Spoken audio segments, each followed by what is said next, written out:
कोविड-19 एक नई बीमारी है जो आपके फेफड़ों और सांस लेने के निज़ाम को मुतासिर करती है। ये कोरोना वायरस नामी एक वायरस की वजह से फैलती है और अगर आप में कोरोना वायरस की अलामात हैं तो आपके लिए ज़रूरी है कि आप घर पर ही रहें। कोरोना वायरस की अलामात में सख्त बुखार का होना या ऐसी किसी नई खांसी का होना जिसकी शिद्दत में इजाफा हो रहा हो या पिछले 24 घंटे में आपको कम से कम 3 दफ़ा एपिसोड हुए हों शामिल हैं।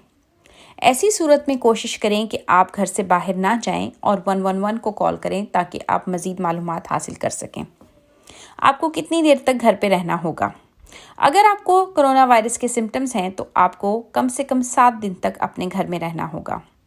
अगर आप किसी ऐसे शख्स के साथ रहते हैं कि जिनको कोरोना वायरस के सिम्टम्स हैं तो आपको 14 दिन तक घर में रहना होगा।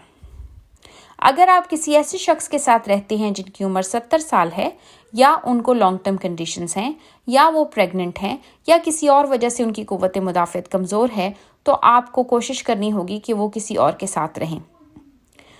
अगर किसी वजह से आपको साथ ही रहना है एक ही घर में तो कोशिश करें कि आप उनसे जितना दूर रह सकते हैं उतना दूर रहें।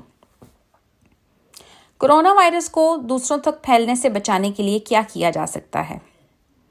कोरोना वायरस एक ऐसी बीमारी है जो कि बहुत आसानी से एक से दूसरे शख्स तक हमारी सांस लेने के अमल और छींकने वगैरह से फैलती है। इसके फैलाव से बचने के मुख्तलिफ तरीके हैं जिसमें सबसे ज़्यादा ज़रूरी है अपने हाथों का धोना।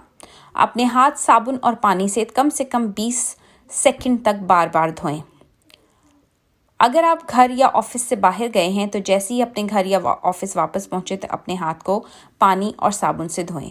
अगर आपके पास पानी और साबुन अवेलेबल नहीं है तो हैंड सैनिटाइज़र का इस्तेमाल करें। खांसते या छींकते वक्त अपने मुंह और नाक को टिश्यू या अपनी आस्तीन के ज़रिए से कवर कर लें। अपने हाथ का इस्तेमाल अपने मुंह को कवर करने के लिए ना करें। इस्तेमाल शुदा टिश्यूज़ को कूड़ेदान में डालें और अपने हाथ साफ रखें। ऐसे लोगों से जिनको कि कोरोना वायरस के सिम्टम्स हों उनके से करीबी वास्ते से करीबी ताल्लुक़ से